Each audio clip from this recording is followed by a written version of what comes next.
à tous, bienvenue dans cette nouvelle émission, ce nouvel shooting YouTube. Ça s'appellera Morning Bull Live et c'est aujourd'hui que ça commence. Alors Morning Bull Live c'est quoi? Eh bien, pour ceux qui me connaissent déjà un petit peu, eh bien, je passe de la version écrite et la version audio à la version vidéo. Un petit peu différent, c'est pas la même chose, c'est autre chose, c'est différent. C'est différent de ce que je faisais avant, mais c'est de la vidéo. On va essayer de vous apporter autre chose aujourd'hui. L'idée, ce sera dorénavant de parler un petit peu des marchés, un petit peu de ce qui s'y passe, apporter quelques idées d'investissement et à la fin de chaque émission, de pouvoir répondre à toutes vos questions. Et donc, Morning Bull Live, ça commence aujourd'hui, c'est la première et on y va tout de suite. Alors de quoi on parle ce matin? Ce matin on parle de pas mal de choses. Il y a déjà un gros truc qui s'est passé en fin de semaine dernière, c'est la discussion, le speech en fait de Jérôme Powell, le patron de la Fed, qui était la semaine dernière à Jackson Hole en virtuel cette année effectivement pour nous parler un petit peu de l'avenir de la Banque centrale américaine et nous expliquer ce qu'il avait l'intention de faire. Alors c'était très compliqué et très subtil. Je ne vais pas rentrer dans les détails parce que honnêtement j'ai passé pas mal d'heures à essayer de comprendre ce qu'il a voulu dire et à la fin je ne suis pas plus avancé qu'avant. Mais ce qu'il faudra retenir globalement de ce que Jérôme Powell a exprimé la semaine dernière, c'est qu'il sera toujours là pour nous soutenir, il sera toujours là pour pousser les marchés à la hausse. Donc globalement ça devrait continuer à aller pas trop mal au niveau des bourses mondiales si on tient compte uniquement du soutien de la Fed qui a l'air un petit peu acquis, en tout cas pour les années à venir, puisque les taux vont rester à zéro. La Fed sera toujours là pour faire des plans de stimulus et il sera toujours avec nous pour nous soutenir et nous laisser croire et comprendre qu'on peut toujours aller plus haut et que peut-être finalement, peut-être que les arbres peuvent vraiment monter au ciel. L'autre gros sujet du jour, et bien évidemment, on ne peut pas ne pas parler des multiples splits et des rebalancements d'indices qui sont en train de se préparer aujourd'hui. Vous l'avez vu la semaine dernière, c'était le dernier jour où Apple et Tesla traitaient au prix d'avant. On va avoir le split qui vont être actifs aujourd'hui dans les marchés, donc ne soyez pas surpris si cet après-midi Apple traite à 120 $, c'est pas qu'il y a eu un gros problème. Globalement, c'est que le split est annoncé, on divise par 4 et on repart pour une nouvelle aventure. Alors, c'est pas forcément demain qu'on le reverra à 500 $, le titre Apple, hein, ça peut prendre un peu plus de temps, surtout que la capitalisation boursière est énorme. C'est vrai qu'on est très choqué, on parle encore beaucoup de cette capitalisation boursière de plus de 2300 milliards de dollars de capitalisation boursière au niveau d'Apple. Et on est un peu choqué parce que c'est monstrueux, c'est en train de devenir monstrueux, mais en fait si on met simplement les choses en parallèle et de ce qu'on pensait, utopiquement on va dire, il y a encore quelques années en arrière, on n'aurait jamais pensé que c'était possible. Donc après, pourquoi pas dans 5 ans une Apple à 9000 milliards de capitalisation boursière, qui sait, ou alors ce sera peut-être simplement Tesla qui aura pris le lead, puisque Tesla aussi se split par 5 aujourd'hui, et grosse aventure de Tesla, on verra bien ce que ça va donner. On attend maintenant pas mal de nouvelles au niveau de Tesla, puisque vu la taille monstrueuse de la société, je rappelle quand même pour donner un ordre d'idée, aujourd'hui Tesla, si on parle, c'est pas qu'une marque de voiture, on est d'accord, mais si on parle un petit peu d'automobile, aujourd'hui Tesla représente à peu près toutes les marques mondiales automobiles à elles seules en termes de capitalisation boursière. Néanmoins, splittée par 5, ça va redonner un peu de dynamique et on espère qu'un jour, elle va finir par rentrer dans le S&P 500. Et puisqu'on parle indice, puisqu'on parle rebalancement, eh bien aujourd'hui, il y a aussi le rebalancement du Dow Jones, donc l'arrivée de Salesforce, de Honeywell et de Amgen à l'intérieur de l'indice Dow Jones, et on dégage donc Raytheon, fabrique d'armement, on dégage Exxon, historique, membre historique des pétrolières et du Dow Jones depuis des années, et on dégage aussi Pfizer qui est en plein, on va dire, récupération de sa brillance de l'époque, parce que simplement ils sont en train de bosser sur un vaccin du Covid, mais pour l'instant on remplace un petit peu les composants du Dow Jones par quelque chose d'un petit peu plus technologique et un petit peu plus à la mode. Et puis autrement, deux autres petits sujets du moment, mais il faut quand même en parler. Tout d'abord, on a Warren Buffett qui investit au Japon. Il a annoncé ce matin que depuis quelques semaines, il achetait des titres japonais. Je vous laisse passer la liste, c'est pas très intéressant parce que ça représente que 6,2 milliards d'investissements. Puis fondamentalement, c'est des titres japonais qu'on connaît peu. C'est des gros conglomérats multicommerciaux type Sumitomo et consorts dans lesquels il a investi depuis quelques temps. Il a pris 5% dans chaque société et il devrait monter jusqu'à 9,9%. Sachant qu'il ne peut pas aller plus haut sans l'autorisation de la société. Et puis la dernière et l'autre chose assez intéressante dont on parle aujourd'hui, c'est toujours ce côté vaccin Covid, puisqu'on parle aussi du fast track. Alors on a entendu le patron de la FDA ce week-end qui a laissé entendre Il était d'accord de faire du fast track sur les vaccins pour aller plus vite. Alors il dit qu'il ne sait pas pour en tout cas offrir un soutien politique à Donald Trump, puisque c'est en tout cas pas à cause de ça, c'est simplement pour sauver le monde, c'est assez logique. Donc il est prêt à faire du fast track. Alors la vieille FDA qui a toujours été très rigide et qui faisait très attention à attribuer l'utilisation de certains médicaments pour pas avoir de procès derrière, eh bien tout d'un coup, il faut aller très vite parce qu'il faut vraiment agir rapidement pour trouver une solution pour ce Covid-19. Grand débat, mais en tout cas, c'est quelque chose dont on parle un petit peu ce matin dans la presse. Autrement, de quoi on parle aujourd'hui, de quel titre on parle, qui sont les noms qui sont à l'honneur dans la presse d'aujourd'hui? Eh bien, alors, c'est vite vu, donc évidemment, j'en ai déjà un petit peu parlé avant. Apple, Tesla, parce qu'ils sont en train de splitter. On parle aussi de Salesforce qui rentre dans Dow Jones.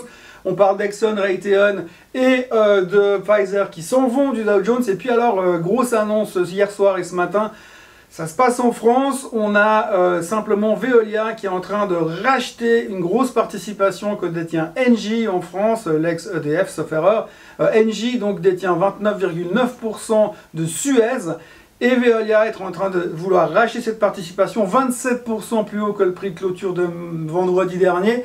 Et donc du coup, gros mouvement de troupes à l'intérieur du CAC 40, puisque du coup, Suez, automatiquement, si Veolia se retrouve avec 29,9% de l'actionnariat, ils vont certainement aller essayer de faire quelque chose derrière et faire un takeover final sur toute la société. Donc il y a un petit peu d'excitation. Ça faisait longtemps qu'on n'avait plus vu ça sur le marché français, mais ça commence à chauffer un petit peu ce matin, dès le premier jour, dès le premier lundi matin. Et puis alors, dans le côté économique des choses, eh bien, on parle aussi beaucoup des chiffres de l'emploi qui seront publiés en fin de semaine. Alors je vais pas m'étaler sur les chiffres de l'emploi aujourd'hui, mais on va beaucoup en reparler cette semaine parce qu'effectivement, il y a quand même pas mal de gens qui sont en train de se dire que potentiellement, il pourrait peut-être y avoir des mauvaises surprises parce que ça fait un moment qu'on attend vraiment ces signes de recovery sur l'économie américaine et les chiffres de l'emploi pourraient peut-être laisser supposer que ce recovery, il n'est peut-être pas pour la semaine prochaine et que ça pourrait prendre encore un tout petit peu de temps.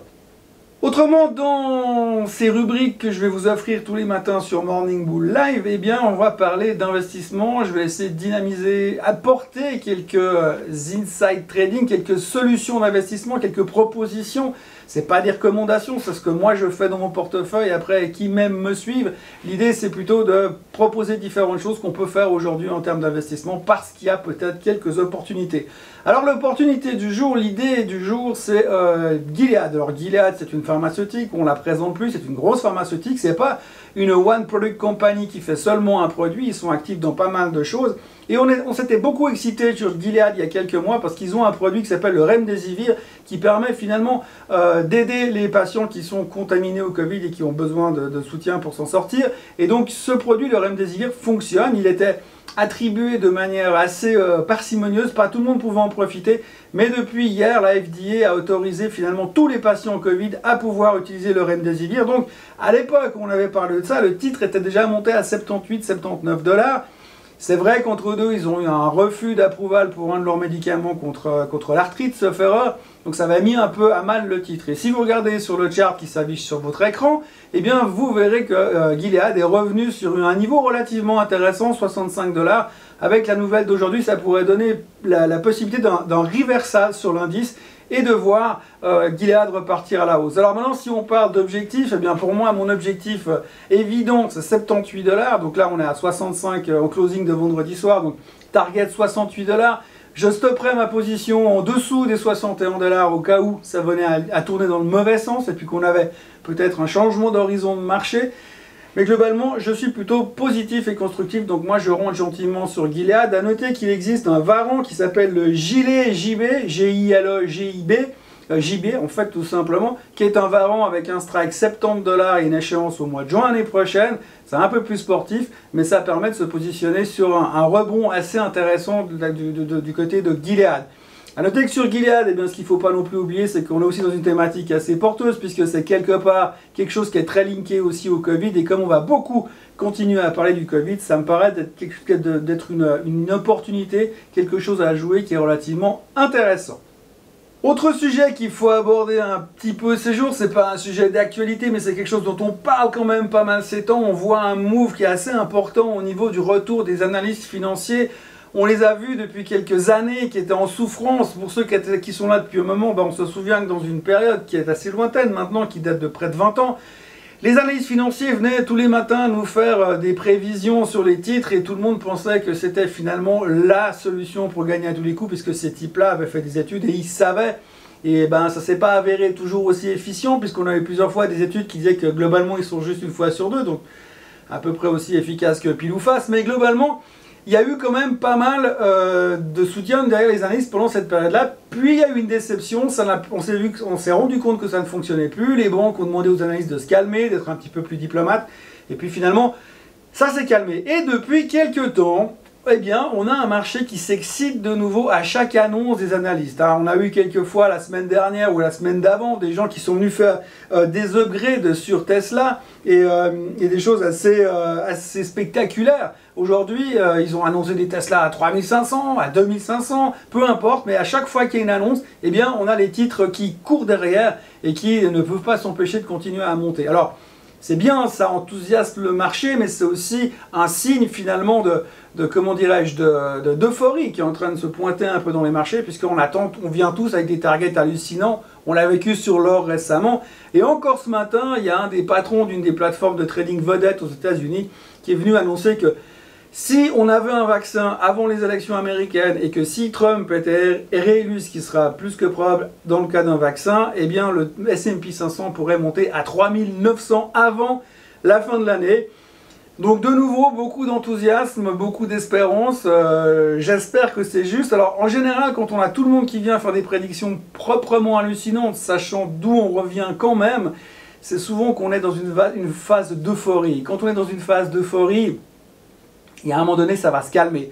Alors, l'autre côté, l'autre face de la pièce, c'est que l'euphorie, si on fait un petit bilan sur ce qui s'est passé dans les années précédentes, eh bien, la dernière fois qu'on a eu cette espèce de début d'euphorie, c'était en août 98, et on a eu tout d'un coup une accalmie sur le marché, puis ensuite on est reparti très haut. Dans cette phase-là, entre août 98 et le crash finalement de mars 2000, donc je vous laisse calculer l'écart qui est entre les deux, on a eu 300% de hausse. Aujourd'hui, sur le Nasdaq, on est à 70% de hausse depuis les plus bas, donc on a encore pas mal de potentiel. Néanmoins, ce retour des analystes est quelque chose qu'il faut quand même garder à l'œil, parce que c'est vrai qu'on est un petit peu en train de s'emballer sur tout et n'importe quoi. Et puis, pour terminer cette émission, cette première émission Morning Bull Live, il y a quelque chose dont je voudrais vous parler, c'est qu'en fait, dorénavant, dans cette émission et tous les jours, vous aurez l'occasion de poser des questions. Alors, c'est pas du live, évidemment, il faut quand même qu'après je fasse mon montage derrière. Mais j'aimerais bien que vous veniez poser des questions, enfin, si vous en avez. Donc c'est pour ça que j'ai mis au point une adresse email qui s'appelle tv@morningbull.live. Donc c'est une adresse qui arrive directement chez moi.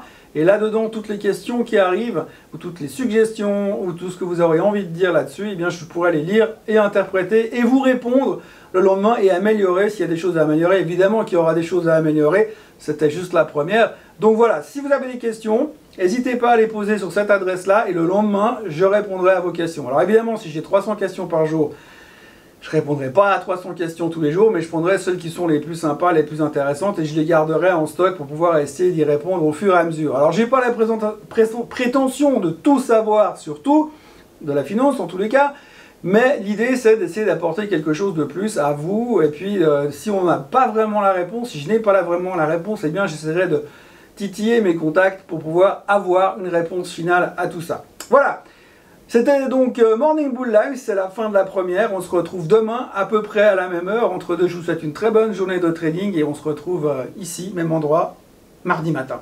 À demain, bye bye.